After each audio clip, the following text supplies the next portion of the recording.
ధర్మాగ్రహాన్ని గుర్తించి ధర్మాసనం దైవం మానస రూపమై సత్యాన్ని సర్వులకు నినదించింది. పదవి ఉందని పెదవి జారితే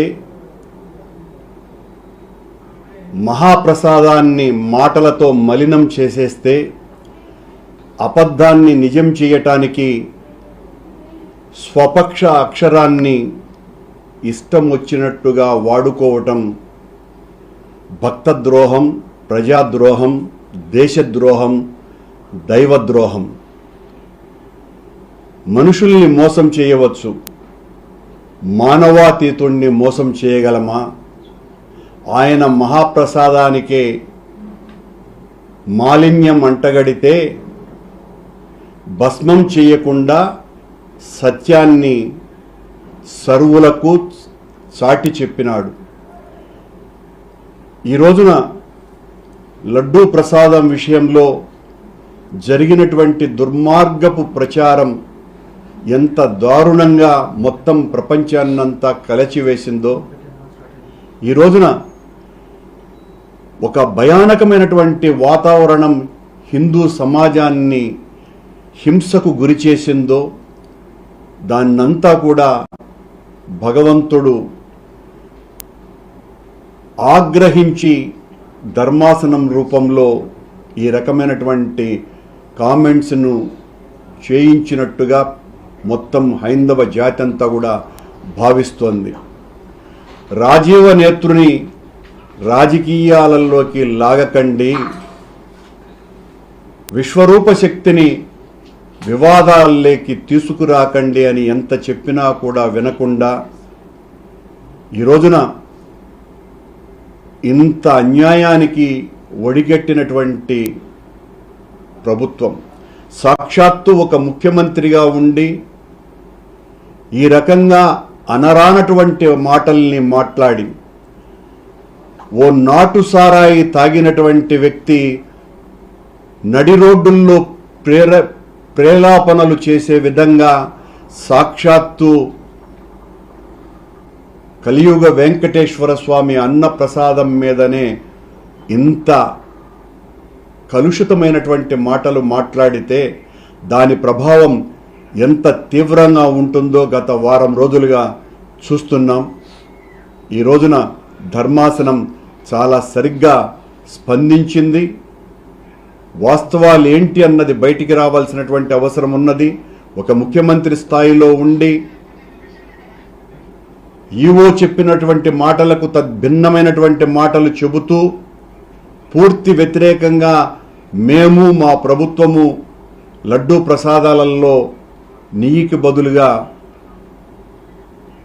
జంతువుల కొవ్వును వాడాము అనే ప్రకటన చేసిన తర్వాత ఆయన నియమించినటువంటి సిట్ ద్వారా వచ్చేటువంటి నివేదిక ఏ రకంగా ఉంటుంది?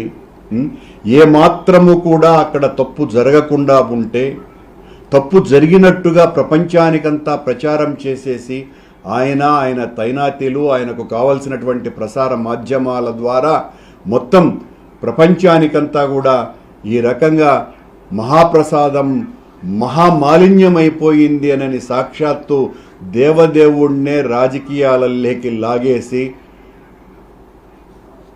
వేల సంవత్సరాల చరిత్ర కలిగినటువంటి వెంకటేశ్వర స్వామి ఆలయ ప్రతిష్టకు భంగం కలిగించటం ద్వారా మనం అనేటువంటి మాటల ద్వారా అవతలి పక్షానికి జరిగేటువంటి నష్టం కంటే కూడా మన దేవాలయానికి, మన స్వామికి, మన స్వామి ప్రతిష్టకి, మన స్వామి యొక్క చరిత్రకి, ఆధ్యాత్మిక శక్తికి నష్టం కలుగుతోంది అన్నటువంటి ఇంగితం లేకుండా ఒక సాక్షాత్తు ఒక ముఖ్యమంత్రి, ఆయనకు సంబంధించినటువంటి మంత్రులు, ఉప ముఖ్యమంత్రి ఈ రకంగా మాట్లాడడాన్ని ఈ రోజున మొత్తం హైందవ జాతి అంతా కూడా ఏవగించుకుంటోంది, చీత్కరించుకుంటోంది, చీదరిస్తోంది, అసహ్యించుకుంటోంది.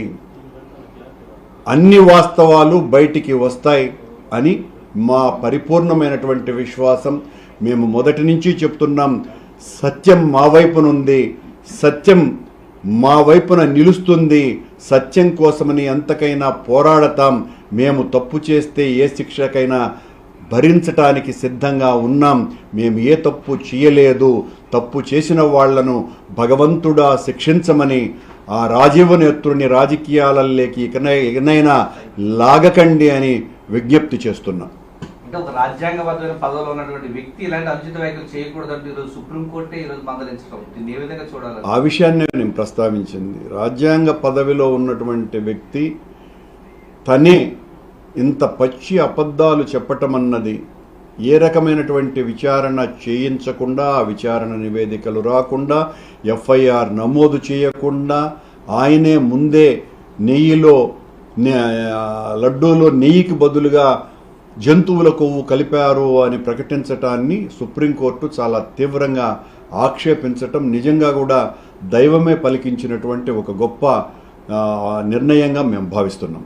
ఈరోజు సుప్రీంకోర్టు చేసినటువంటి వ్యాఖ్యలు యావత్ దేశవ్యాప్తంగా ఉన్నటువంటి హిందువులంతా కూడా చాలా పెద్ద ఎత్తున స్వాగతిస్తూ ఉన్నారు. మీరు ఏ విధంగా చూడగలుగుతారు? నిజం నిగ్గుదేసి నిలుస్తుంది, నిజం ఎప్పటికీ గెలుస్తుంది. తప్పు చేయనటువంటి వాళ్ళు ధైర్యంగా నిలబడతారు. తప్పు చేయలేదు కాబట్టే మేమంత ధైర్యంగా ప్రమాణాలు చేయటానికి కూడా సిద్ధపడి ప్రమాణాలు చేసినాం. అబద్ధం తొందరగా బయటికి వస్తుంది. అబద్ధాన్ని నిజం చేయటానికి చంద్రబాబు లాంటి వ్యక్తులు ఎంతకైనా కూడా దిగజారి తమ ప్రసార మాధ్యమాల ద్వారా ప్రజల్ని ఒప్పించేటువంటి ప్రయత్నం చేస్తారు. ఎంత చేసినా కూడా నిజం బయటికి రాకుండా పోదు. అదే ఇప్పుడు వస్తోంది. అంటే సిట్టుతో సరిపోతుందా లేదంటే ఇంకేదైనా కేంద్రంతో దర్యాప్తు? సుప్రీంకోర్టులోకి వెళ్ళిన తర్వాత ఇప్పుడు నేను అలాంటి మాటలు మాట్లాడడం కరెక్ట్ కాదు.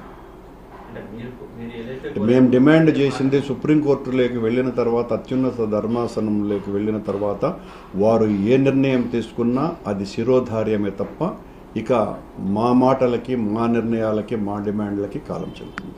Please subscribe to future news, like, share and comment చేయండి.